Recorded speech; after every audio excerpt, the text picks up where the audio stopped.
Okay, gang, this is week one of New Beginnings Redux, and I'm going to, I think, from time to time offer these recordings because I know that some people find it easier to hear than to read information, and some of this is fairly complex. So, yesterday I sent you a list of five sort of starting presuppositions, and then after having written them down, kind of fleshing them out, I noticed they're a chiasmus of complexity. One and five are quite complex. Two and four are complicated. Three is simple. Pilgrim is our case example. But I want to say a little bit about complexity because I am someone who has been a student of complexity science, sometimes referred to as systems thinking, for some time. And so it's something that's kind of become easy for me, but I know it's not something that most people are invested in. So part of what I am suggesting to you here comes out of what I have, the work that I've been doing in complexity science. And because I think complexity is basically about recognizing that things are not simple. Things are way closer to chaotic. But when we really understand how it is that systems function, and we can see that there are healthier and more dysfunctional ways for systems to function, and we lean into certain ways of being, things work better. And so that's essentially what I want us to be able to do with Pilgrim. And you don't need to totally understand complexity theory in order to make this work. But there are a couple of things here that I want to say about kind of where I'm going in terms of these propositions. And one is that the world is this incredibly complex set of dynamic experiences. And one of the things that arises, an emergent property that arises out of our being, is this thing called consciousness or awareness. We are aware of what's going on. And within this system, which is planet Earth, there is a growing capacity for consciousness.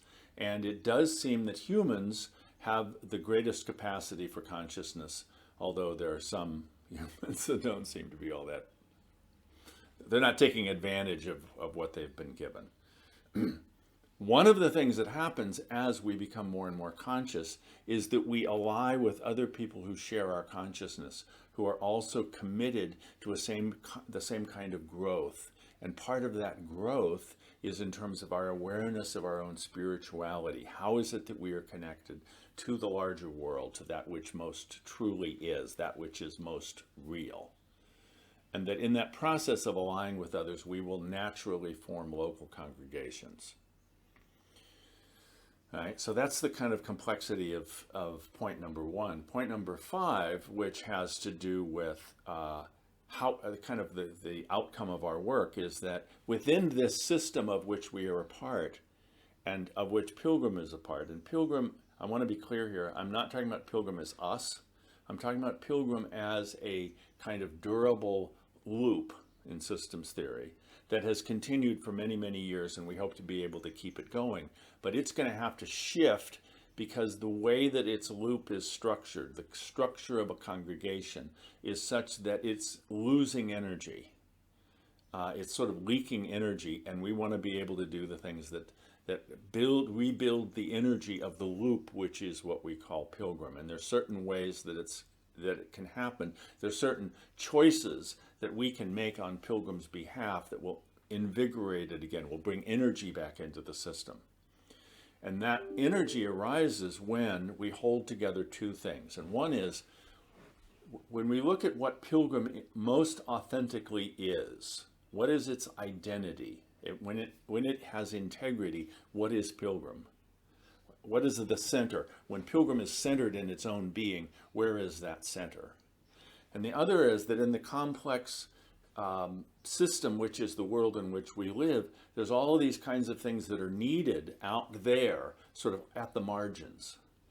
And so when we see what is at the margins of society, what are at the margins of social history and social issues, and where is Pilgrim centered in that? And we hold in a kind of creative tension the centeredness of Pilgrim with what's happening at the margins. What we begin to be able to discern then, out of that tension, is What is the way of being for Pilgrim that will bring in the greatest amount of energy into the system and thus revitalize it? Okay, I hope that makes a little bit of sense to you. It doesn't have to make sense, but I wanted to offer it to you. And I want you to know that I'm extremely excited about getting together Thursday afternoon. I know not everybody's going to be able to make it, but that's one of the reasons that I wanted to make this video, is so that we can, we have other ways of connecting besides being at least as in person as we are on Zoom.